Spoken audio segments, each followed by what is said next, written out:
Hello दोस्तों, आपका स्वागत है आपके अपने YouTube channel read speed knowledge में। और आज के इस वीडियो में हम प्रथम विश्व युद्ध के बारे में जानेंगे। तो चलिए वीडियो शुरू करते हैं और सबसे पहले जान लेते हैं कि प्रथम विश्व युद्ध क्या था, कब शुरू हुआ। तो प्रथम विश्व युद्ध की शुरुआत 28 जुलाई 1914 ईस्वी को ऑस्ट्रिया द्वारा सर्बिया पर आक्रमण किए जाने के साथ हुई। यानी प्रथम विश्व युद्ध की शुरुआत कब हुई? तो 28 जुलाई 1914 को ऑस्ट्रिया द्वारा सर्बिया पर आक्रमण किए जाने के साथ इसकी शुरुआत हुई थी। यह युद्ध 4 सालों तक चला था। प्रथम विश्व युद्ध 4 सालों तक चला था।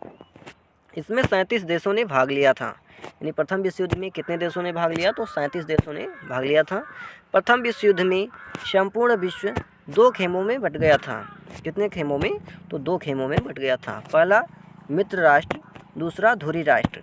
मित्र राष्ट्रों में इंग्लैंड, जापान, संयुक्त राज्य अमेरिका और फ्रांस शामिल थे। धुरी राष्ट्रों में ऑस्ट्रिया, हंगरी और इटली देश शामिल थे। प्रथम विश्व युद्ध के दौरान जर्मनी ने रूस पर 1 अगस्त 1914 को आक्रमण किया और 3 अगस्त 1914 को फ्रांस पर आक्रमण किया। यानी जर्मनी ने रूस पर कब आक्रमण किया? तो 1 अगस्त 1914 को, और फ्रांस पर कब किया? तो 3 अगस्त 1914 को आक्रमण किया। 8 अगस्त 1914 को इंग्लैंड भी प्रथम विश्व युद्ध में शामिल हुआ। इंग्लैंड कब शामिल हुआ प्रथम विश्व युद्ध में? तो 8 अगस्त 1914 को। और जर्मनी के यू बोट द्वारा, जर्मनी के जो पानी वाली जहाज़ है यू बोट, उसके द्वारा क्या होता है कि इंग्लैंड की लुसितानिया नामक जहाज़ को डुबो दिया जाता है। क्या किया जाता है? डुबो दिया जाता है। जिसके बाद होता क्या है कि 6 अप्रैल 1917 को अमेरिका ने भी प्रथम विश्व युद्ध में भाग लिया। क्यों लिया? क्योंकि उस जहाज़ में मरने वाले 1153 व्यक्तियों में 128 व्यक्ति अमेरिकी थे। क्या हुआ था कि जर्मनी ने अपनी यू बोट जहाज़ द्वारा इंग्लैंड के लुसितानिया नामक जहाज़ को समुद्र में ही डुबो दिया। इससे हुआ क्या कि उसमें जो व्यक्ति मरे थे उसमें 1153 व्यक्ति थे, उसमें 128 व्यक्ति अमेरिकी थे, जिसके कारण अमेरिका ने भी प्रथम विश्व युद्ध में भाग लिया। अब आगे प्रथम विश्व युद्ध के कारण देख लेते हैं कि इसका कारण क्या था। तो प्रथम विश्व युद्ध के कारण में पहला है साम्राज्यवादी प्रतिस्पर्धा, दूसरा है जर्मनी का एकीकरण व उत्थान, तीसरा है तात्कालिक कारण, चौथा है फ्रांस का असंतोष, पांचवा है सैनिक तैयारियां, छठा है अंतर्राष्ट्रीय संगठन का अभाव, सातवां है जनमत की अवहेलना, आठवां है रूस ऑस्ट्रिया हंगरी की शत्रुता। तो चलिए इनको एक एक करके देख लेते हैं। तो सबसे पहले है साम्राज्यवादी प्रतिस्पर्धा। यूरोपीय देशों में विस्तारवाद की जो प्रक्रिया आरंभ की थी वह आगे चलकर प्रथम विश्व युद्ध के कारण बनी। यानी यूरोपीय देशों ने क्या किया? जो विस्तारवाद की नीति अपनाई थी, अपने अपने साम्राज्य को बढ़ाने की नीति अपनाई थी, वही प्रक्रिया क्या हुई? आगे चल करके प्रथम विश्व युद्ध का कारण बनी। आरंभ में संधियों के माध्यम से संघर्ष को टाला जाता रहा। यानी जब ये विस्तारवाद की नीति जारी थी उस वक्त जब छीना झपटी होती थी उपनिवेशों की, झगड़ा हो जाता था राज्यों में एक दूसरे में, तो होता क्या था कि संधियों समझौतों के माध्यम से उनके संघर्ष को टाल दिया जाता था, युद्ध नहीं होने दिया जाता था।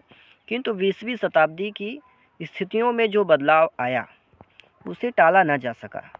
जर्मनी के एकीकरण के बाद इतना औद्योगिक विकास हुआ। यानी जर्मनी का एकीकरण हो गया, उसके बाद हुआ क्या कि वहाँ इतना औद्योगिक विकास हुआ कि 1914 तक उसने लोहे और इस्पात के उत्पादन में ब्रिटेन और फ्रांस को पीछे छोड़ दिया।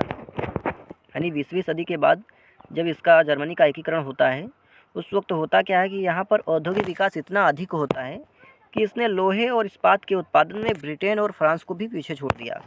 और 1912 में निर्मित जर्मनी का जहाज़ इम्परेटर उस समय का सबसे बड़ा जहाज़ था। क्या था? सबसे बड़ा जहाज़ था। कौन? इम्परेटर। और जर्मनी ने बर्लिन से बगदाद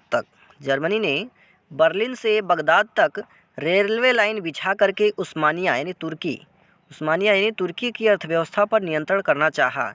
इससे ब्रिटेन, फ्रांस और रूस डर गए। क्या हुआ कि फ्रांस, रूस और ब्रिटेन क्या हुए? डर गए।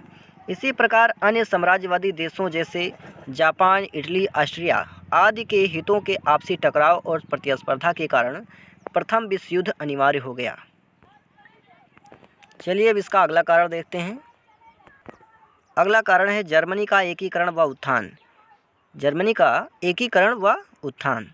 औद्योगिक उत्थान के बाद यानी औद्योगिक उत्थान के बाद जर्मनी भी साम्राज्य विस्तार की दौड़ में शामिल हो गया।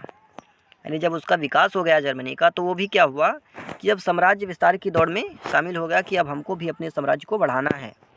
अन्य साम्राज्यवादी शक्तियों की भांति जर्मनी ने भी कच्चे माल की आपूर्ति व सुरक्षित बाजार की आवश्यकता के लिए एशिया व अफ्रीका के क्षेत्रों पर अपना प्रभुत्व स्थापित करने का प्रयास कर दिया। इसने किया क्या कि माल की आपूर्ति व सुरक्षित बाजार की आवश्यकता के लिए, यानी कच्चा माल प्राप्त करने के लिए और सुरक्षित बाजार बनाने के लिए इसने क्या किया कि एशिया व अफ्रीका के क्षेत्रों पर अपना प्रभुत्व स्थापित करने का प्रयास कर दिया। यानी कि हमारा भी यहाँ प्रभुत्व होना चाहिए, जिससे रुष्ट होकर ब्रिटेन व फ्रांस ने इसका कड़ा विरोध किया। जिससे क्या हुआ कि फ्रांस और ब्रिटेन इससे नाराज़ हो गए, उन्होंने इसका कड़ा विरोध किया। यह विरोध आगे चलकर प्रथम विश्व युद्ध का कारण बना। यह विरोध भी आगे चल कर के क्या हुआ कि प्रथम विश्व युद्ध का कारण बना। चलिए अब इसका अगला देखते हैं। अगला कारण है तात्कालिक कारण, यानी यूरोप बारूद के ढेर पर बैठा हुआ था। यूरोप क्या था कि बारूद के ढेर पर बैठा हुआ था। केवल एक चिंगारी यूरोप में युद्ध भड़का सकती थी। इस स्थिति में ऑस्ट्रिया के राजकुमार फर्डिनेंड की हत्या कर दी जाती है। इसी स्थिति में होता क्या है कि ऑस्ट्रिया के राजकुमार फर्डिनेंड की हत्या कर दी जाती है। इस कहानी में कुछ ऐसा होता है कि 28 जून 1914 को ऑस्ट्रिया के जो युवराज हैं फर्डिनेंड और उसकी पत्नी की हत्या कर दी जाती है। कहाँ की जाती है तो सेराजेवो में उसका हत्या कर दिया जाता है। यानी वो यात्रा पर गए थे, वहीं पर उनकी हत्या कर दी जाती है। जिसके बाद यानी यह भी एक तात्कालिक कारण है। उसके बाद क्या होता है प्रथम विश्व युद्ध का बिगुल बज जाता है। अब अगला कारण देखते हैं। अगला कारण है फ्रांस का असंतोष। अगला कारण है फ्रांस का असंतोष। तो 1871 ईस्वी में जर्मनी ने क्या किया, फ्रांस को हरा करके अल्सास लारेन का क्षेत्र अपने कब्जे में कर लिया। इस घटना से फ्रांस जर्मनी की शत्रुता बढ़ गई। हुआ क्या कि जर्मनी ने फ्रांस को हरा दिया और हरा करके किया क्या, अल्सास और लारेन का जो क्षेत्र था उसे अपने कब्जे में कर लिया। इस घटना से फ्रांस जर्मनी की शत्रुता बढ़ गई, एक दूसरे में दुश्मनी हो गई। फ्रांस अपनी शर्मनाक पराजय का बदला लेने के लिए तत्पर था। यानी अपनी वो शर्मनाक हार के लिए बदला लेना चाहता था। यह बदले की भावना भी प्रथम विश्व युद्ध का कारण बनी। यानी बदले की भावना भी क्या बना, प्रथम विश्व युद्ध का कारण बना। अब देखते हैं अगला कारण। अगला कारण है सैनिक तैयारियां। अगला कारण है सैनिक तैयारियां।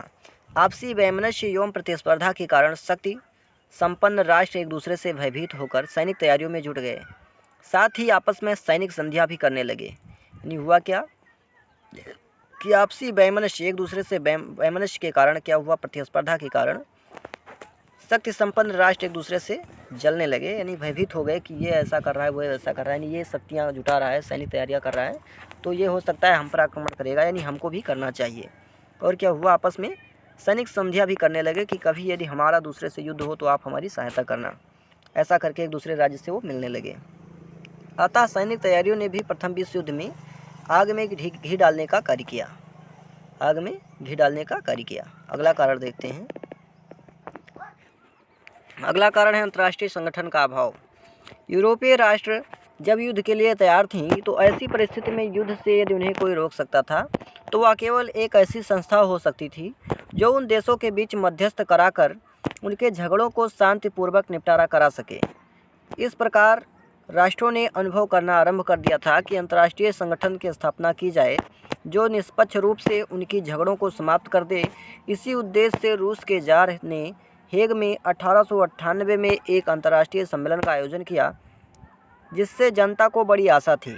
कहने का अर्थ है कि यूरोपीय राष्ट्रों में जब युद्ध की तैयारी शुरू थी, यानी जब यूरोपीय राष्ट्र युद्ध के लिए तैयार थे, तो ऐसी परिस्थिति में यदि युद्ध कोई रोक सकता था तो केवल एक ऐसी संस्था हो सकती थी जो दोनों के बीच क्या करा सके, जिनके बीच यानी विवाद उत्पन्न हुआ है उनके बीच में मध्यस्थ करा सके, यानी बीच बराव करा सके, और उनके बीच में जो झगड़ा हुआ है उसको शांतिपूर्वक निपटा सके।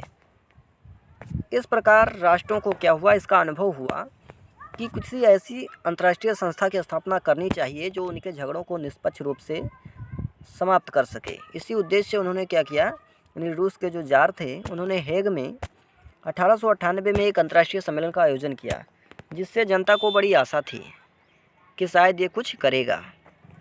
परंतु किन्हीं कारणों से यह सम्मेलन असफल रहा। किंतु किन्हीं विशेष कारणों से यह जो सम्मेलन हुआ ये असफल रहा और 1907 में एक अन्य सम्मेलन का आयोजन किया गया। यानी ये जो सम्मेलन इन्होंने किया वो तो असफल रहा और 1907 में इन्होंने फिर दूसरा सम्मेलन का आयोजन किया, किंतु उन्हें लागू करने का प्रयत्न नहीं किया, लागू करने का प्रयत्न ही नहीं किया। अंतर्राष्ट्रीय संस्था के अभाव में किसी भी देश पर कोई अंकुश नहीं था और सभी देश अपनी अपनी इच्छा अनुसार उचित अनुचित कार्य करने के लिए पूर्ण स्वतंत्र थे। अब चलिए इसका अगला कारण देखते हैं। अगला कारण है जनमत की अवहेलना। जनमत की अवहेलना। तो यूरोप के राज्यों में अधिकारी वर्ग लोग जो थे वही शासन करते थे। यानी यूरोप के जो राज्य थे उसमें क्या था कि अधिकारी वर्ग के जो लोग थे वही शासन कार्यों में भाग लेते थे, शासन कार्यों को करते थे और व्यवस्थापिका विभाग के अनेक कार्यों में जनता का कोई जानकारी ही नहीं रहती थी। यानी जो जनता थी उसको व्यवस्थापिका विभाग के अनेक कार्य ऐसे थे जिसके बारे में कोई पता ही नहीं रहता था। मंत्रिमंडल को बिना बताए ही गुप्त संधियाँ कर ली जाती थी। यानी मंत्रिमंडल को बताया ही नहीं जाता था और गुप्त संधियाँ वैसे ही कर ली जाती थी।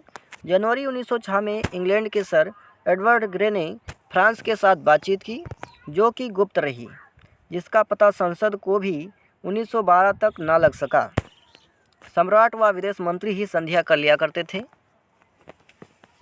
इसलिए जनता अपनी सरकार के प्रति विश्वास नहीं रखती थी। यानी वो गुप्त संधियाँ कर लिया करते थे। इससे क्या हुआ कि इसकी जो जनता थी उसको सरकार के ऊपर विश्वास ही नहीं रह गया और जनता शांति चाहती थी। लेकिन सम्राट जो थे वो साम्राज्य व रक्त की पिपासा होती हैं। यानी कोई भी सम्राट हो वो साम्राज्य चाहते हैं।